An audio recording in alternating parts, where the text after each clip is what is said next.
आखिर वो दिन आ ही गया जिसका मुझे बिल्कुल भी इंतजार नहीं था। मेरे 3 दिनों की आधिकारिक हावड़ा यात्रा समाप्त हो चुकी है। सच कहूँ तो मन बोझल सा हो रहा है। बिल्कुल भी इच्छा नहीं हो रही है कि अपने इस सबसे प्रिय शहर को छोड़कर कहीं भी जाऊं। ये शहर मुझे बहुत पसंद है। यहाँ के लोग, यहाँ का वातावरण और यहाँ की मिठाइयाँ आपको भी पसंद होंगी। परंतु क्या करूँ, अपने निजी और पेशेवर जिंदगी में इतना उलझा हुआ हूँ कि चाह के भी नहीं रुक सकता। मुझे जाना ही पड़ेगा।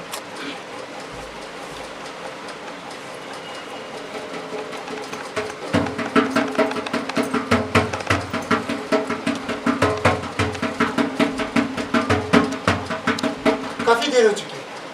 बस लूंगा तो शायद लेट हो जाऊंगा। एक काम करता हूँ, स्टीमर यात्रा कर लेता हूँ। वैसे सच बताऊं तो अंतर मन भी इसी बात की सहमति दे रहा है कि स्टीमर यात्रा करूं। चलता हूँ।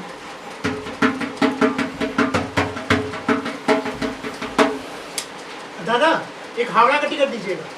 हाँ हाँ, हावड़ा ये लीजिए।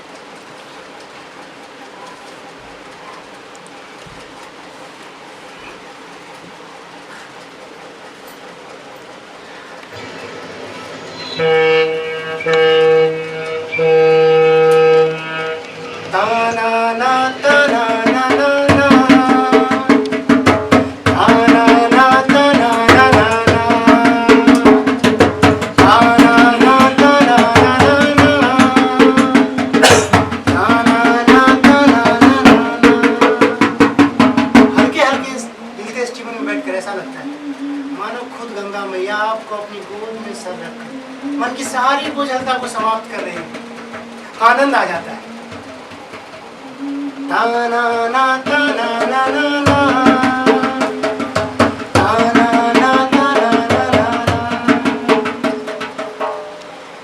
मैं यात्रा का आनंद नहीं रहा था कि अचानक दादा किछु दिन ना इस स्वर ने मेरे ध्यान में खलल डाला।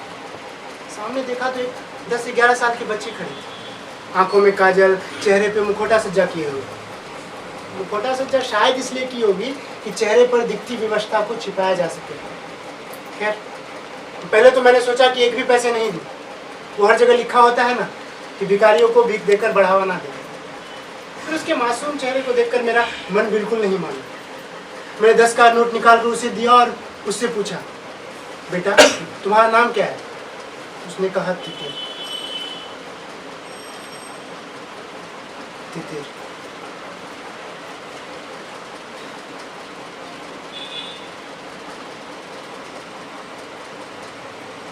उसके मुंह से ये नाम सुनते ही मन के काल्पनिक पर्दे पर एक वास्तविक चलचित्र चलने लगा। ऐसा लगा मानो मैं 10-15 साल पहले हावड़ा पहुंच गया हूँ। मन में वेदना सी उठी। दादा, हम कुछ नहीं किए, हमको मत मारिए, हम पैसा नहीं चुराए। यही तो पहला संवाद जो मैंने तितिर के मुंह से सुना। मेरी तितिर, मेरी प्यारी मासूम सी तितिर। तितिर की माँ हमारे पड़ोसी घोष बाबू के घर काम करती थी। अनपढ़ थी किंतु कार्यकुशल। तितिर के अलावा उसका इस दुनिया में कोई नहीं था। मैं एक दिन अपने घर में बैठकर अपनी पत्नी पापिया से बात ही कर रहा था कि अचानक तितिर के रोने की आवाज ने हमारे वार्तालाप में खलल डाला। पड़ोसी होने के नाते किसी दुर्घटना की आशंका में मैं तुरंत घोष बाबू के घर पहुंचा। जल्दी बताओ, हमारा पैसा कहाँ है? हम जानता है तुम ही हमारा पैसा लिया है, जल्दी सारा पैसा दो। अरे घोष बाबू, बच्चे पे हाथ उठाने का क्या फायदा? देखिए जरा, कहीं घर में ही रखे हो पैसे। घोष बाबू के जाने के बाद तितिर ने मुझे देखकर कहा, काकू हम पैसा नहीं चुराए हैं। मैंने बस उनमें सर हिला दिया। फिर अचानक से घोष बाबू आए और इस बार उनके हाथ में छड़ी थी और छड़ी दिखाते हुए बोले, नहीं मिला पैसा, हम जानता था तुम ही पैसा चुराएगा, जल्दी हमारा सारा पैसा दो। दादा, पैसा मेरे पास है। ये स्वर था तितिर के माँ का। ये सुनते ही घोष बाबू के चेहरे पर संतोष और क्रोध का भाव एक साथ आया। हालांकि क्रोध भाव का हावी होना स्वाभाविक था। उन्होंने तुरंत तितिर और उसकी माँ को घर से निकाल दिया। एक सवाल करते हुए कि आखिर तितिर ने कुछ कहा क्यों नहीं, जबकि उसकी आंखें इस बात पे हामी भर रही थी, उसे सब पता था, पैसे उसकी मां ने नहीं दिए। मुझे क्या सूझा पता नहीं, मैं अचानक से बाहर गया और तितिर, कल तुम दोनों मेरे घर आना, ठीक है?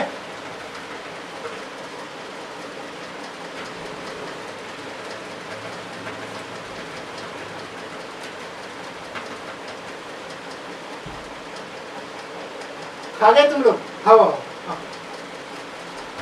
बैठो।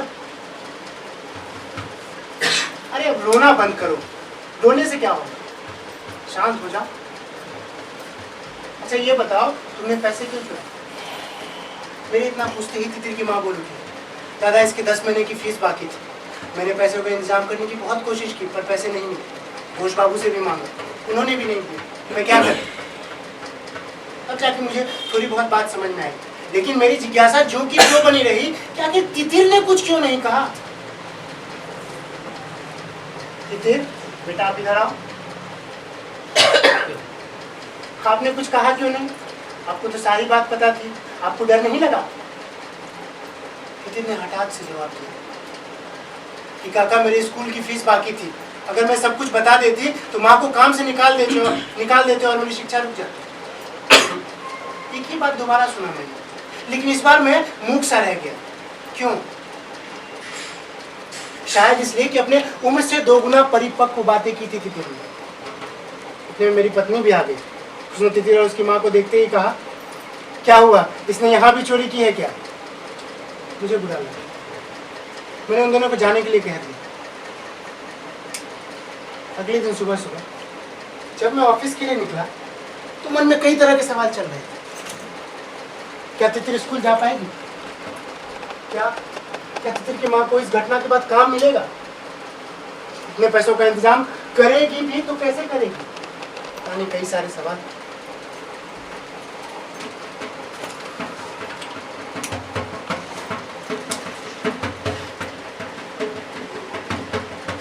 हेलो, हाँ पापिया, मैं ऑफिस पहुंच चुका हूँ। हाँ हाँ ठीक है।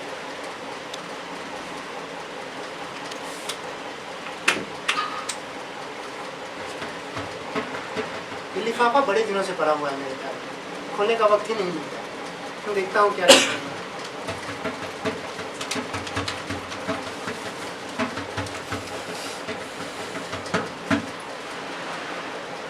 सभी कर्मचारियों को सूचित किया जाता है कि सबकी तनख्वाह में 1000 रुपये की बढ़ोतरी हो गई है। मानो सारे जवाब मिल गए, सारे के सारे जवाब। उनके सवाल मेरे दिमाग में कौन रहे थे?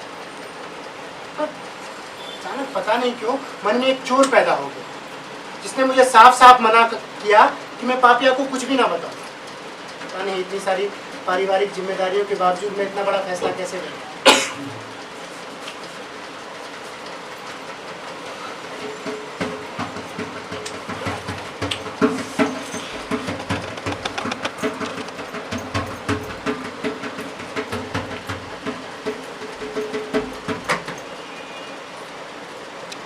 पापिया, अरे दरवाजा खोलो।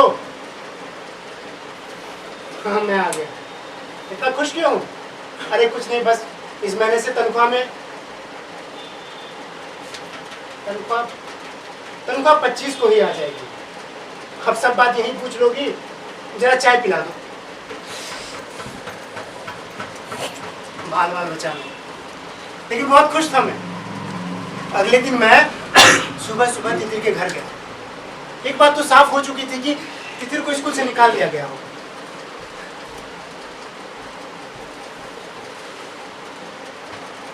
अरे बैठो बैठो बैठो, उठने की जरूरत नहीं, मैं बस तितिर से मिलने आया हूँ। तितिर, तितिर, आ जाइए, आ जाओ। बेटा आपको पढ़ाई करनी है, डॉक्टर बनना है। अच्छा मुझे जरा पानी पिला दो।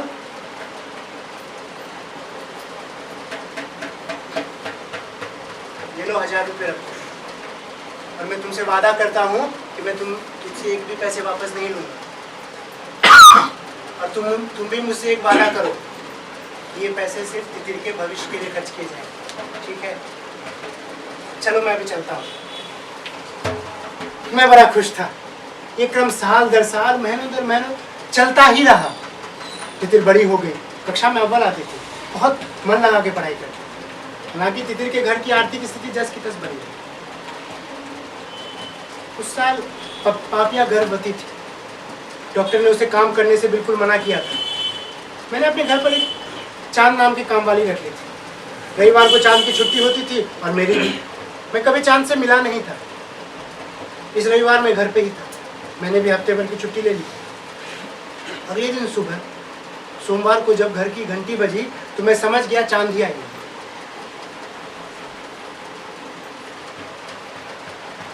तुम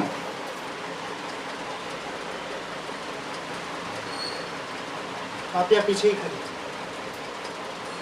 मेरे इस प्रतिक्रिया से उसे लगा कि मैं उसे कैसे जानता हूँ। वो मुझसे बार बार पूछने लगी, तुम इसे कैसे जानते हो, तुम इसे कैसे जानते हो, तुम तो इससे मिले नहीं कभी।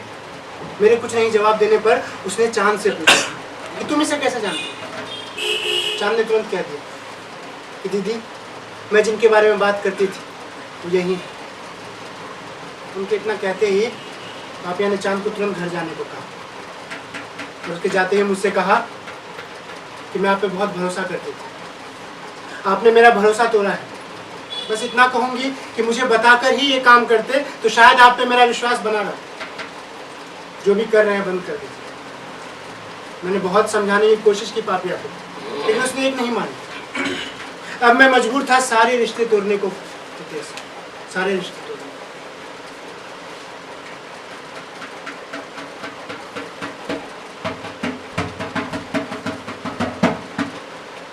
बैठो बैठो, मैं कुछ जरूरी बात करने आया।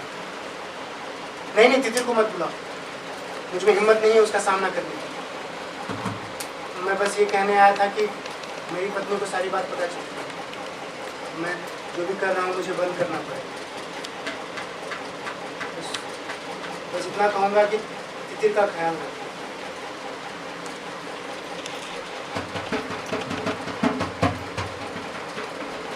कई साल बीत चुके थे इस बार।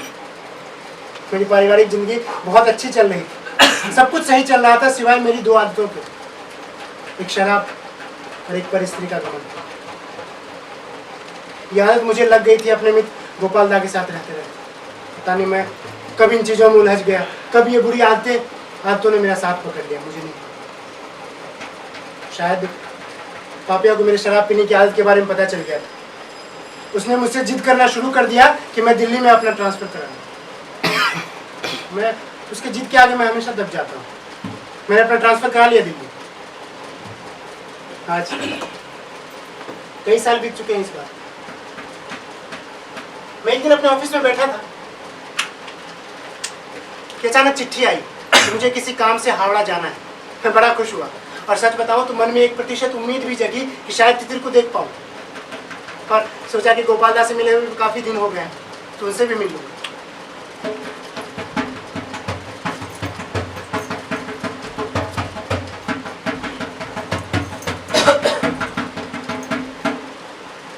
गोपाल दा, अरे कैसे हैं? आ गया मैं। बिल्कुल, यात्रा बहुत अच्छी रही। अरे बहुत थका हूँ, जल्दी से पानी पिलाइए बस। हाँ।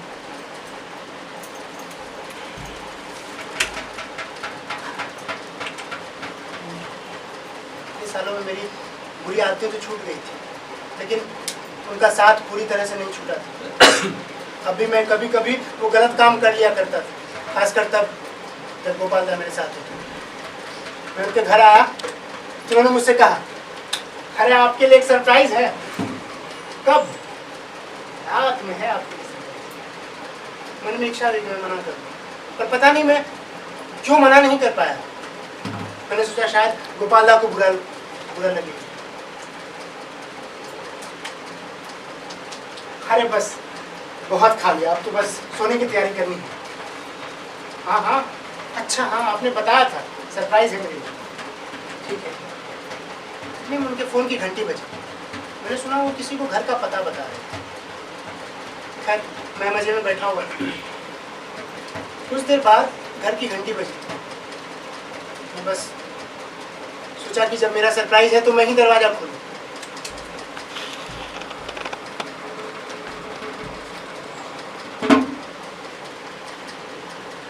स्वीटी,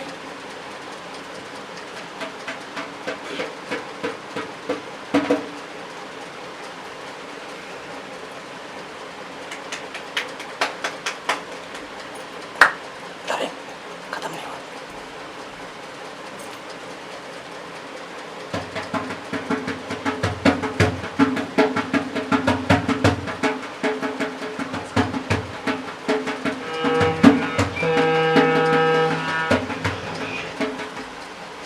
आ गया हावड़ा? हाँ ठीक है।